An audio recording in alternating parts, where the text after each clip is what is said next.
Hello students, आज मैं आपको बता रहा हूँ बहुत important topic deduction of Coulomb's law from Gauss's theorem. ये बोर्ड एग्जाम में बेटा कई बार पूछा गया है।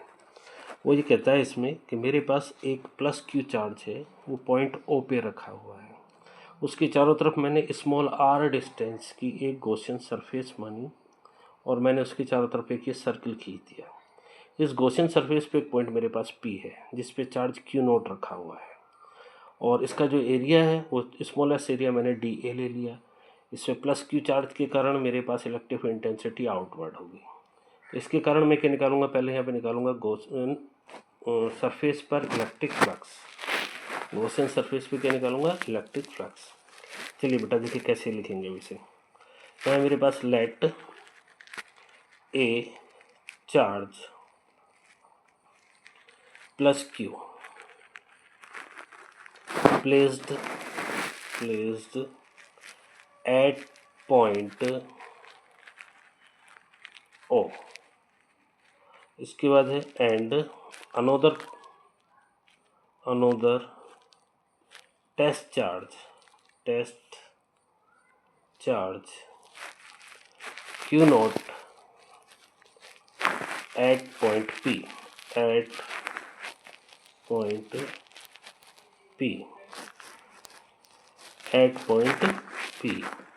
वो बता रहा है यहाँ पे कि मेरे पास एक चार्ज Q नोट है जो पॉइंट P पे रखा हुआ है, जो मेरे पास चार्ज Q से कितनी डिस्टेंस पर है, स्मॉल r। ठीक है, द डिस्टेंस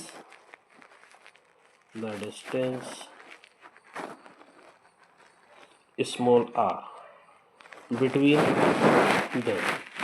दोनों के बीच की डिस्टेंस कितनी है, मेरे पास स्मॉल r है। अब इसके लिए क्या निकालना है, मुझे इलेक्ट्रिक फ्लक्स निकालना है एट पॉइंट P पर। तो मैं यहाँ पे लिखूँगा the electric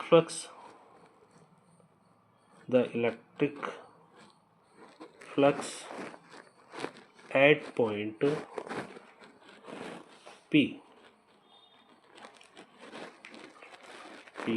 bye the charge Q। मेरे पास क्या आएगा, यहाँ से निकल के आएगा phi E is equal to curl integration vector E into D A. Confirm. इस पर बेटा यहाँ पे वेक्टर लगा लेना क्योंकि इलेक्ट्रिक इंटेंसिटी है वेक्टर फॉर्म में होती है। कन्फर्म। अब बेटा यहाँ पे क्या है, मेरे पास यह डॉट प्रोडक्ट है, तो मैं यहाँ से लिखूँगा curl integration E into D ए, वैक्टर हट जाएगा, एंगल लिखूँगा यहाँ पे मैं कोस थीटा। डॉट प्रोडक्ट है इसलिए क्या है मेरे पास है कोस थीटा। वो लिखेगा यहाँ पे the angle between electric field intensity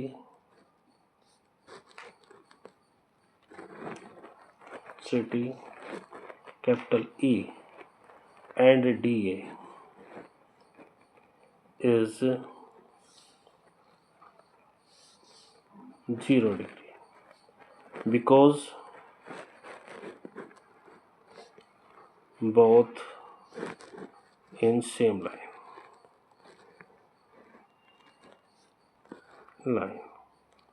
ठीक, तो मेरे पास यहाँ से आएगा phi E is equal to curl integration E into D A. अब मैं इसके यहाँ पे थीटा की वैल्यू रखूँगा तो कितना है कोस 0 डिग्री। कोस 0 की वैल्यू कितनी होती है बेटा 1।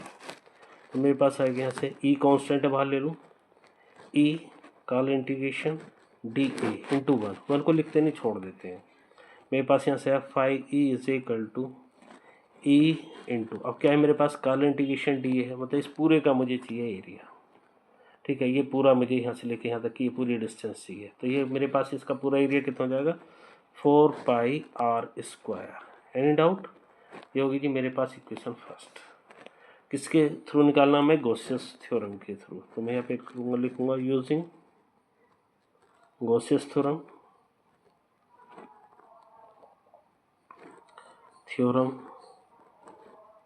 क्या है बेटा, वो होती है मेरे पास phi E is equal to Q upon epsilon not. इसे मान लिया मैंने इक्वेशन सेकेंड। यहाँ लिखूँगा मैं comparing equation first and second दोनों को कंपेयर करूँगा तो दोनों के फाई हैं, दोनों की मेरे पास RHS बराबर है तो LHS भी दोनों कैसी होंगी, बराबर होंगी। ठीक है, तो मेरे पास यहाँ से जाएगा E into 4 pi R square is equal to Q upon epsilon naught. ऐसे लिख लूँगा, कोई डाउट तो नहीं।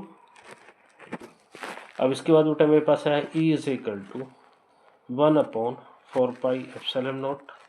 दूसरी तरफ से इधर ले ली मैंने, और Q के नीचे से मैंने एप्सिलॉन नॉट 4 पाई के साथ ले लिया, और 4 पाई के साथ जो R स्क्वायर था वो इसके नीचे ले लिया। तो मेरे पास है E is equal to 1 upon 4 pi epsilon naught Q upon R square. ठीक, मैं यहाँ पे लिखूँगा if Q naught test charge experience a force F at point P, मेरे पास आएगा यहाँ से F is equal to Q naught into E आ जाएगा। यहाँ से F की वैल्यू मेरे पास ये रही, Q नॉट इंटू E की वैल्यू रख लेंगे तो 1 upon 4 pi epsilon naught Q upon R square. तो यहाँ से आएगा F is equal to 1 upon 4 pi epsilon naught, जो ये दे रखा था पहले लिख लिया, दोनों को एक साथ लिखूँगा Q नॉट अपॉन में R स्क्वायर। ये क्या है मेरे पास, कूलम्ब्स लॉ है। क्या बेटा, ये मेरे पास कूलम्ब्स लॉ। तो ये मेरे पास हो गया deduction of Coulomb's law by the Gauss's theorem.